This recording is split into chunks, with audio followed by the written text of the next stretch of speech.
kunci di lawyer ini dua. Yang pertama kepercayaan, yang kedua adalah kemampuan. Kepercayaan, kemampuan. Ya. Seorang lawyer punya kepercayaan dari masyarakat, ya, pengguna jasa dia. Tapi ketika dia tidak punya kemampuan ketika beracara, maka dia Ditinggalkan.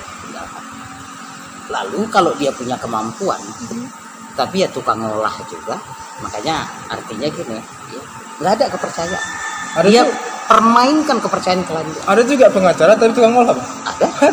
Banyak malah. Kita nggak cukup.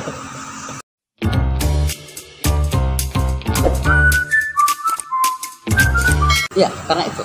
Yang pertama ini saya katakan tadi bahwa ini adalah profesi yang juga ini jasa. Ya.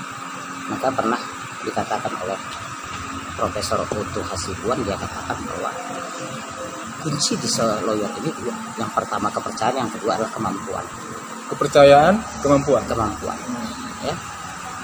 Seorang lawyer punya kepercayaan dari masyarakat, ya, pengguna jasa dia.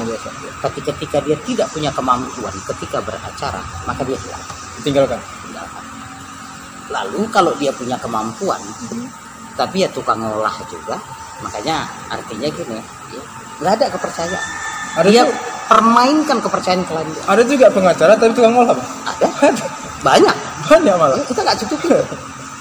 Makanya ada kadang-kadang kayak kemarin saya bersidang, ya, di pengadilan agama, ya, lalu ketua majelis bilang, ya kan, nah kira-kira bagaimana ini penggugat, apakah mau langsung pada hari ini atau minggu depan aja? Ya. Kalau kami nggak ada masalah hari ini. Lalu saya katakan minggu depan aja yang mulia. Ya. Nah biasanya gini, pengacara itu kalau bisa perkara itu lama-lama aja, karena uang operasional terus jalan, kata hakim. Saya katakan maaf yang mulia, memang itu fakta, ya. Tapi ini juga, ya, klien saya ini, ya gimana ya, memang dia juga sebagai tergugat, dia nggak punya uang, nggak berkemampuan lah ya, Bang. Jadi karena dia nggak berkemampuan, dia nggak punya uang. Kalau saya kan ingin cepat aja. Iya kan. Karena biaya akan besar dan saya yang nanggung. Jadi itu seperti itu hadiah.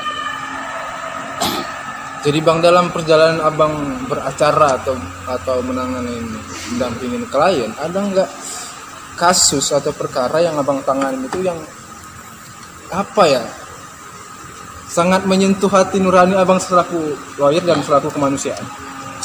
Ada 3 yang dalam 44 tahun yang betul-betul itu bukan hanya menguras pikiran, biaya, ya, waktu, tapi termasuk menguras air mata, ya.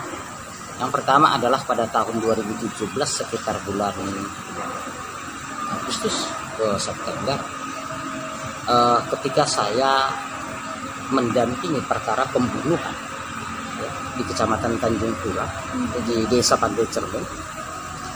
Yang pelakunya adalah anak bunuh orang dewasa, ya. Jadi pelakunya adalah 2, mereka kuburkan ini, ya, yang mereka bunuh, gitu. Dan ketika di persidangan baru ini terungkap semua latar belakang kenapa ini mereka lakukan, ya. Ternyata 2 anak mahasiswa ini dilahirkan dari rahim ibu yang berbeda, agama yang berbeda, suku yang berbeda, status sosial yang berbeda, tempat tinggal yang berbeda, tapi disatukan lebih dari saudara karena masa lalunya, masa kecilnya, ya, sejak balita sama-sama ditinggalkan kedua ibunya. Jadi yang satu, ya, yang namanya Willy Sinaga ini dari Lau Balang, ya, perbatasan Tanah Karo dengan, ya, Singkalang. Dia minta bantuan kawannya namanya Irfan dari Pantai Cermin Tanjung Pura untuk mencari ibunya, karena dia sejak umur 5 tahun ditinggalkan ibu. Tapi Bang, tadi anak Karo perbatasan daerah, satu lagi Irfan Tanjung Pura, kok bisa ketemu nih Bang? Si Irfan ini sejak umur 90 bulan ditinggalkan ibunya, ya. Dia hanya ada kakaknya satu, sejak umur 10 bulan ditinggalkan, bukan 10 tahun, 10 bulan. Dia hanya sampai kelas 1, ya, sanawiyah swasta di Jamaiyah Tanjung Pura. Ya, sebelum naik kelas 2 dia udah berhenti. Lalu dia pernah kerja di pajak Sikambing, ngukur kelapa, tinggal di pajak itu. Lalu ketika tahun 2016 dia akhirnya bekerja di Lau Balang, kilang padi. Dan kilang padi itu sebenarnya yang punya sendiri senang ketika si Irfan kerja situ, karena anak ini jujur. Jadi kalau menurut pengakuan dari sana, sebelum itu yang mengoperasikan kilang padi ini kan keluarga si pemilik. Jadi kalau orang misalkan nanti ngiling padi 1 ton, laporannya 500 kilo. Lalu sejak si Irfan di situ tidak bersih, dia ditinggal tetangganya lah si Willy. Jadi mereka itulah kawan dia yang malam duduk. Akhirnya samalah nasib mereka, bahwa sejak kecil, sejak balita udah ditinggalkan oleh ibu. Itu sebenarnya. Tapi bang, si anak 2 orang bunuh orang dewasa. Ya. Perempuan, laki. Jadi abang tersentuhnya di mana? Pembunuhan? Ketika di persidangan. Ya. Ketika persidangannya, ya, sebelum pun ke persidangan, kebetulan gini, yang si Irfan ayahnya adalah teman saya. Teman, cuman dulu saya di SMP Muhammadiyah, dia di Sanawiyah Negeri, ya, Tanjung Pura, ya. Jadi saya tahu betul kisah ya, si ayah daripada si Irfan ini, ya, sama si Irfan ini dan kakaknya ditinggalkan oleh ibunya ketika si Irfan umur 10 bulan. Si Irfan ini tinggal sama andongnya. Di satu sisi andongnya ini udah tua renta, jadi ayahnya juga harus mencari penghidupan, bukan hanya untuk anaknya tapi itu orang tuanya, baktinya sama orang tuanya. Hingga akhirnya kedua anak ini ditinggalkan di rumah. Dia sempat kerja ke Aceh, ke Pekanbaru untuk pemasangan instalasi listrik. Dan di lingkungannya ini memang lingkungan sesat. Maka terungkaplah di persidangan bahwa sejak kecil si Irfan ini telah diajari untuk mencuri oleh tetangga-tetangganya. Tanjung Pura? Iya, seperti itu. Jadi ketika itu, ya, orang tuanya datang,